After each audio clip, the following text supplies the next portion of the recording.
Good afternoon, friends. Welcome to episode 10 of The Naked Historian. My name is Michael Albrecht, and it's very good to be with you again.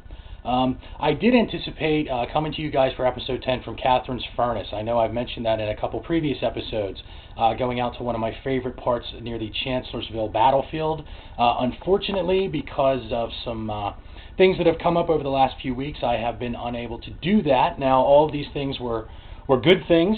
Don't be alarmed. One of them, of course, was my son Dylan graduating from high school, which was a blessing indeed. Also had a wonderful family vacation to Walt Disney World Resorts. That was spectacular. And I've also been busy helping to co-produce a documentary that's being done on the life and legacy of Sergeant Richard Kirkland. I did give 3 installments from The Naked Historian from the set a couple weeks ago, and I certainly hope that you've had an opportunity to check those out.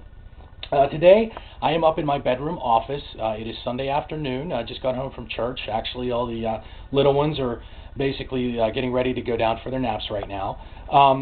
I did used to have an office, actually, but I kept having kids. And when you keep having children, rooms that used to be libraries or studies or offices are eventually turned to nurseries and bedrooms.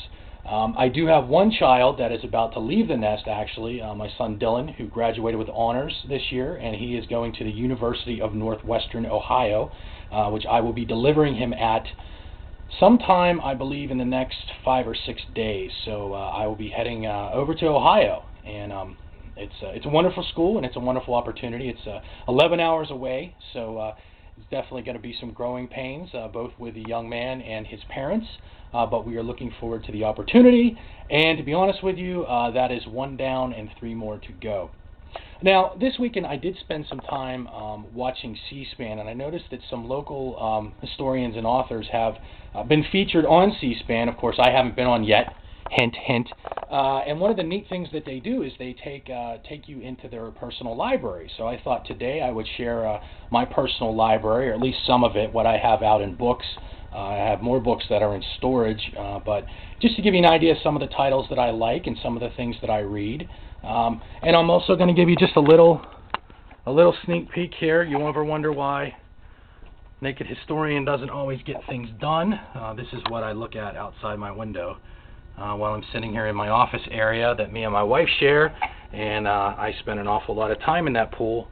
And don't tell my publishers or my editors, but some of my best ideas come while I'm floating out inside of that pool. This is my work area. I hope the lighting is okay.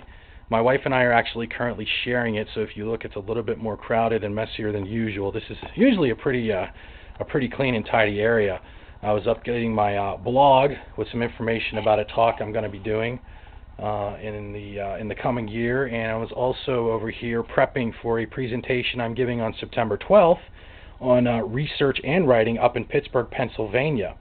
So if you can zoom in on there, that's some of my whiz-bangy PowerPoint that I always use, and of course here is my copious notes.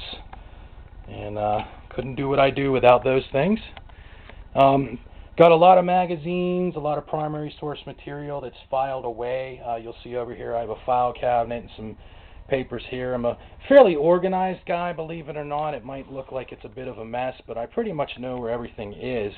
And over here is the library that I currently have. As I mentioned, I have books that are in storage, and I have books that are in boxes. Mentioned my son getting away to go to college. This is the nightmare that ensues whenever it comes time to get your child ready. Of course, got your kitchen implements and laundry things and laptops and mini fridges and a microwave and basically all kinds of goodies that are probably not going to survive and find their way back home. So this is definitely a new experience, and thank God we have 2 vehicles we're going to be able to take, because this isn't counting clothes and furniture. This is just basic necessities that we've picked up along the way. So I'm going to take you guys over to my library now, and you're going to see I actually have books and DVDs mixed in. Probably not the most efficient thing to do, but I am limited in the space that I have. Once again, because I have lots of children. So this is a really neat book. This is the American Freedom Primer.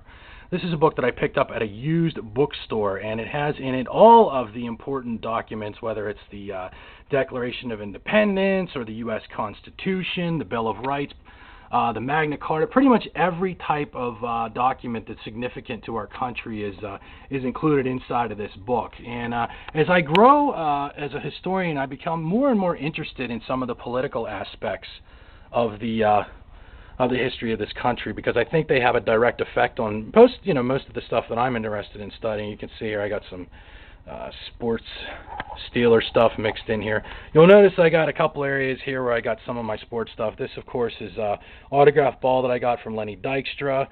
This is an interesting gem. This is a ball that's actually autographed by Michael Jordan, and that is a very rare item indeed, and very, very valuable.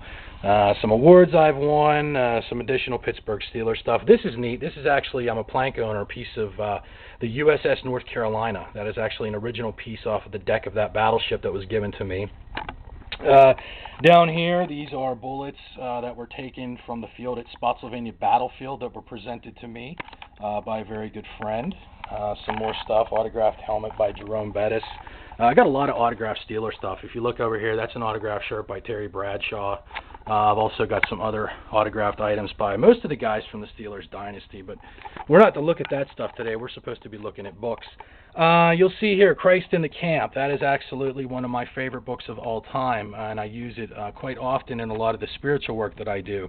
If I'm writing things for a church ministry or any type of Bible study, this book is definitely one of my favorites. Here's a section of a series of Shelby Foote's books.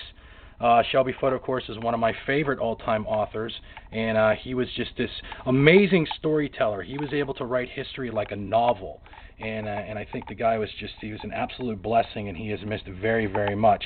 Scrolling by here, here's books by my friend Eric Wittenberg, Plenty of Blame to Go Around, about Stuart's experiences with Gettysburg.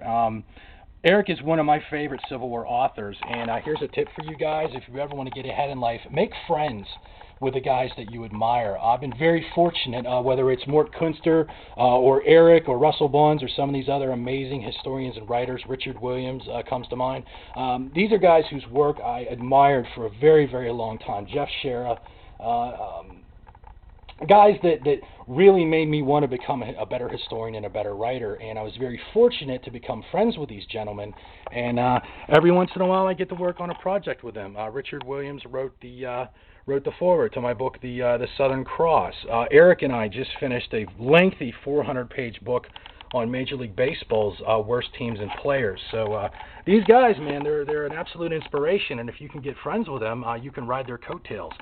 So that's one of the things that I've been very fortunate over the years through the work that I do. Of course, here's some of my books, book on the historic churches of Fredericksburg. There's a couple books by Burke Davis, which is one of my favorites.